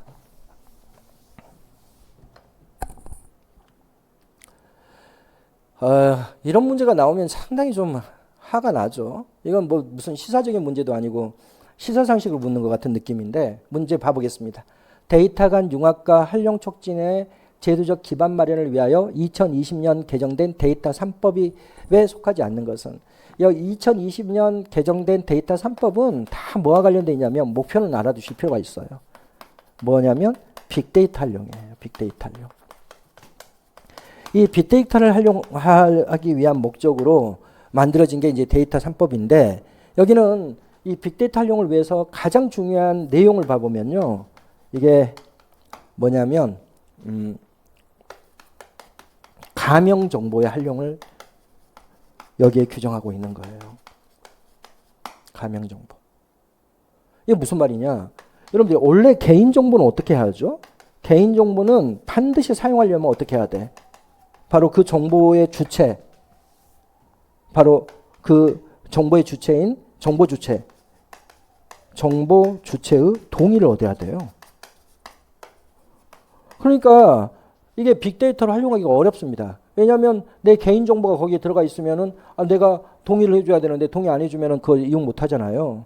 근데 가명 정보라고 하는 것은 뭐냐면 이 정보 중에서 이 개인 정보 중에서 일부 특정 인임을 식별하는 정보를 제외한 겁니다. 식별하는 정보를 제외해 놓은 거예요. 정보 제외. 그러니까 이게 개인 정보인 것은 맞아. 근데 그 정보에 뭐가 빠져 있어. 주민등록도 빠져 있고 번호도 빠져 있고 이름도 빠져 있고 나이도 빠져 있고 이러면 그 내 정보이지만 그게 내 정보라는 게 식별이 될 수 있어요, 없어요? 없죠. 이것들을 활용하라는 거야. 왜냐하면 빅데이터를 활용하려면 결국 개인 정보를 많이 알아야 되는데 이 빅데이터 활용을 활성화하기 위해서 그러니까 빅데이터 활용의 활성화를 목적으로 해서 개인 정보를 어디에 활용하도록 빅데이터에 활용할 수 있도록 하기 위해서 개인정보에서 특정인을 식별할 수 있는 정보를 특정인을 식별할 수 있는 정보를 제외한 정보인 가명정보의 활용 및 활성화, 에 초점이 있는 게 바로 뭐다? 바로 데이터 3법입니다. 그래서 이게 다 뭐에 대한 거냐면 개인정보와 관련된 법이에요. 그래서 개인정보보호법, 그 다음에 개인정보 중에서도 신용정보에 대한 거. 신용정보가 대단히 중요하거든요. 그런데 이것도 뭐다? 다 뭘 해서 특정인임을 식별할 수 있는 정보를 제외해가지고 기업들이 활용할 수 있도록 하고 이럽니다. 그 다음에 또 여기 정보보호 나와 있잖아요. 다 이거 개인정보 보호와 관련되어 있는 법률입니다. 그래서 정보통신망 이용 촉진 및 정보보호 등에 관한 법률, 이 세 가지를 왜 이 세 개의 법이 되겠어요? 딱 보면은 가명정보를 활용한다는 거고 개인정보를 활용하겠다는 것이기 때문에 개인정보와 관련되어 있는 법률이 다 바뀐 거예요. 여기는 데이터 산업진흥 및 이용 촉진에 관한 기본법은 데이터 산업에 대한 것이고 개인정보에 대한 것은 아니잖아요. 그러니까 이걸 문제 풀 때 선생님 이런 문제를 어떻게 풀으면 그러면 공통점 찾아야 돼. 여기 개인정보 나와 있네. 그 다음 여기도 신용정보, 여기 개인정보네. 그 다음 여기도 정보보호네. 개인정보 보호네. 이렇게 찾아서 문제를 풀었으면 모를까. 안 그렇고 이걸 어떻게 문제 풉니까? 그러니까 이건 틀리라고 낸 문제야. 이거 틀렸다고 여러분들이 온통하다 이렇게 할 필요는 전혀 없어요. 이건 다 틀리는 문제예요. 그러니까 혹시라도 이런 문제가 나오면 유사한 것들이 어떤 것인가를 찾아보는 정도의 이렇게 눈치를 채가지고 문제를 풀었다면 서로 모를까. 대부분은 이제 모르고 근데 여러분들이 문제를 찍을 때도 그냥 모르고 찍거나 이렇게 하지 말고 고민은 좀 해봐야 됩니다. 내가 모르더라도 이게 쭉 이렇게 지문을 봐보면 조금 힌트를 찾을 수도 있고 이럴 수가 있기 때문에 물론 그게 기대하기는 좀 어렵지만 그래도 이제 읽어보고 찍었어야 되는데 여러분들이 볼펜 돌렸을 가능성이 대단히 크죠. 예. 좌우간 답은 3번이 답이죠.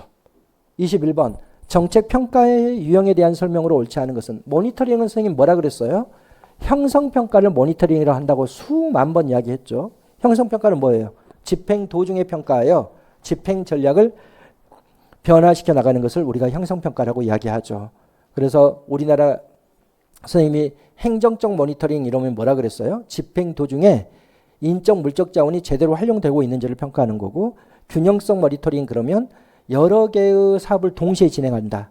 한강 개발, 영산강 개발, 낙동강 개발을 동시에 진행한다. 그러면 집행 도중에 그게 균형되게 추진되고 있는지를 점검하는 거고 성과 모니터링 이러면 집행 도중에 주기적으로 성과를 점검하는 것을 우리가 성과 모니터링이라고 이야기하는데 모니터링은 바로 형성평가죠. 그래서 여기서 나와 있는 것처럼 집행의 능률성과 효과성을 확보하기 위한 목적으로 그렇죠. 평가한다. 형성평가는 당연히 집행 도중에 하는 거죠. 집행 도중에 평가해서 프로그램의 개선을 위해서 실시된다. 총괄평가는 집행이 완료된 후에 정책의 효과를 평가하거나 또는 영향을 평가하거나 이런 것들이 이제 총괄평가죠. 환경영향평가, 교통영향평가 선생님 수만 번 이야기했죠. 이건 평가가 아니라고 여러 번 이야기했습니다. 이건 평가가 아니에요. 이건 결정 이전에 하는 거예요. 결정 이전에 하는 것은 평가다, 분석이다. 정책 분석이야. 평가가 아니고 이거는 뭐다? 미래 예측이에요. 미래 예측.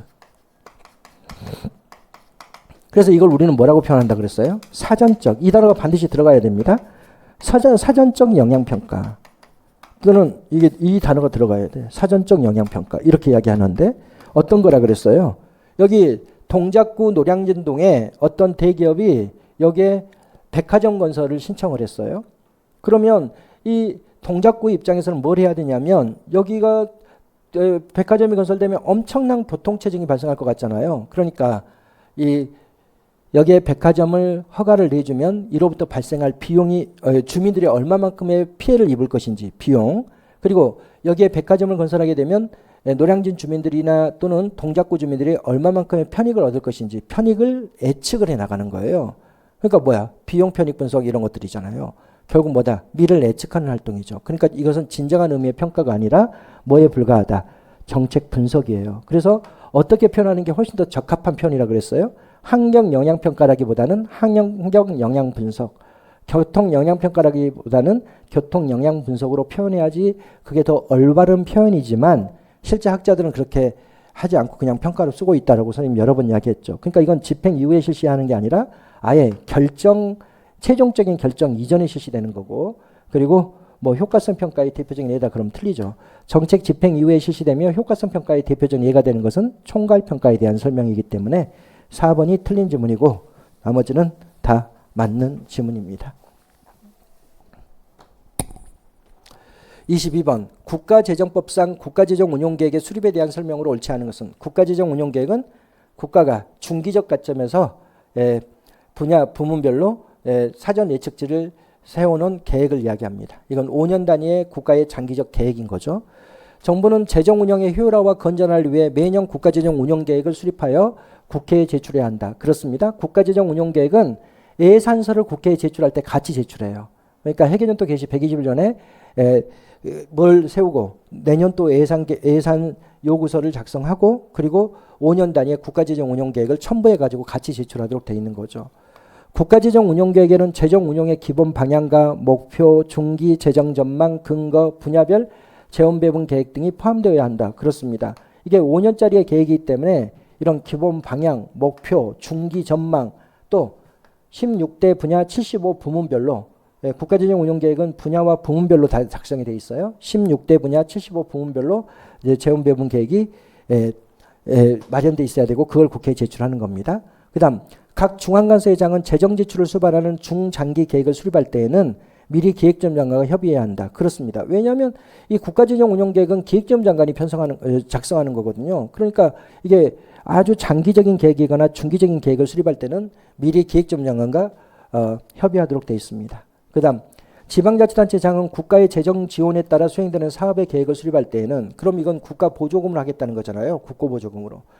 그러니까 지방자치단체가 자기들 돈으로 계획을 수립한다면 그러면 여기에 들어가지 않아요. 근데 국가의 예산으로 자기들이 지원을 받아가지고 국고보조금을 지원받아가지고 어떤 사업을 하려고 한다면 이런 뜻이죠.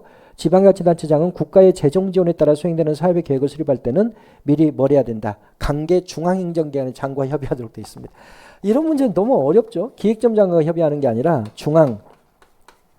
중앙행정기관의 장관, 관계 중앙행정기관의 장과 협의하고 그리고 이제 협의가 끝나고 나면 이 중앙행정기관의 장이 기획점 장관에게 요구해야 됩니다. 돈을. 그래서 관계 중앙행정기관의 장과 뭐 해야 된다? 협의해야 한다. 그러면 만일 우리 지방도시가 뭘 하려고 한다? 도로 건설을 하려고 한다. 그러면 누구하고 먼저 협의해야 돼요? 이게 국토교통부 장관과 미리 협의해야 되죠. 그리고 국토교통부 장관이 뭘 해줘야 돼? 기획재무 장관에게 그 예산에 대해서 요구하도록 돼 있습니다. 그래서 4번은 틀린 지문이죠. 그 다음 23번 문제로 들어와서 보겠습니다. 특별지방행정기관은 국가가 지방에 설치한 국가의 일성기관을 이야기하죠. 그래서 지방세무서, 지방경찰서, 또 지방노동청, 지방병무청, 공정거래위원회 각 지역마다 설치되어 있거든요. 공정거래위원회도 이런 게 이제 바로 특별지방행정기관이죠. 당연히 여기는 중앙행정기관에 소속돼 있죠. 중앙행정기관에 소속되어 당의 관할구역 내에서 시행되는 소속 중앙행정기관의 권한에 속하는 사무를 관장하는 국가의 일성기관 또는 국가의 지방행정기관에 해당한다. 그렇죠. 특별지방행정기관은 중앙정부의 명령에 따라서 각 지역에 설치되어 있는 특별지방행정기관이 업무를 수행하기 때문에 중앙정부의 지시에 따라서 모든 지방에 있는 특별지방기관이 일사불란한 업무 수행이 이루어지기 때문에 업무에 대한 통일성이 확보되는 거고 그리고 특별지방행정기관은 전문 영역별로 설치됩니다. 공정거래위원회는 경제감독을 위해서 그 다음에 노동청은 산업재해 등의 통제를 위해서 하는 거잖아요. 그러니까 각각 전문 영역별로 설치되어 있어요. 노동청 따로, 경찰서 따로, 그 다음에 공정거래위원회 따로 이렇게 이제 설치가 되어 있죠. 그래서 전국적 통일성이나 고도의 전문성이 요구되는 업무를 수행하는 거죠. 주민의 자치 사무를 촉진하는 게 아닙니다. 당연히 이건 국가의 일선 업무를 수행하는 것이기 일선기관이고 국가 사무를 수행하는 것이기 때문에 주민의 자치 사무를 촉진하기 위한다. 그럼 틀리죠. 지방노동청, 지방경찰청, 지방보훈청, 우체국 이런 게 있고 지방자치단체의 기능과 유사하거나 중복되는 측면이 있어요. 그래서 이중행정의 가능성이 대단히 큽니다. 이로 인해서 중복 사무들이 생겨날 수가 있기 때문에 오히려 이중행정으로 인한 비능률성을 야기할 위험성이 있다는 비판을 받죠. 그럼 맞죠. 그래서 답은 아주 쉽죠. 2번만 틀리고 나머지는 다 맞는 지문입니다. 24번 파킨슨 법칙에 대한 설명으로 올바른 거. 파킨슨은 본질적인 업무의 증가와 상관없이 공무원 수가 지속적으로 증가한다라고 보는 법칙을 제시한 거죠. 그런데 여기에 나와 있는 것처럼 본질적 업무는 그대로인데 예. 파킨슨 법칙은 그럼 왜 공무원수가 증가하냐? 이 두 가지를 가지고 이야기하죠. 부하 배정의 법칙과 그 다음에 업무 배정의 법칙. 예, 이거. 그래서 공무원이 자신이 일에 바빠 허덕일 때 동료를 보충받기보다는 부하를 보충받게 되는 거고, 그렇게 이렇게 새로운 부하를 받게 되면 이 부하에게 지시하고 보고를 받아야 될 파생적 업무가 증가하게 되고, 파생적 업무가 증가하게 되면 더 일이 바빠지기 때문에 더 많은 부하를 보충받고, 또 새로운 부하를 보충받게 되면 이에게 보고받고 지시를 해야 될 또 파생적 업무가 증가하고, 그래서 파생적 업무의 증가가 일단은 부하를 배정하면 파생적 업무가 증가하고, 파생적 업무가 증가하면 더 많은 부하가 필요하고, 더 많은 부하를 보충받으면 또 다 파생적 업무가 증가해서 결국 본질적인 업무와는 상관없이 공무원 수가 쭉 증가한다라고 하면서 선생님이 파킨슨 법칙을 공부할 때는 반드시 본질적 업무와 파생적 업무라는 단어를 구별해서 공부해야 된다고 수없이 말을 했죠. 그럼 여기 그대로죠. 본질적 업무는 그대로인데 파생적 업무가 늘어난다. 그렇죠. 공무원은 금전적 효용보다는 직무와 관련된 개인적 효용을 추구한다. 이것은 던리비의 간청현상 모형이죠. 자신의 무능력에 이를 때까지 승진하게 된다. 이것은 피터의 원리죠.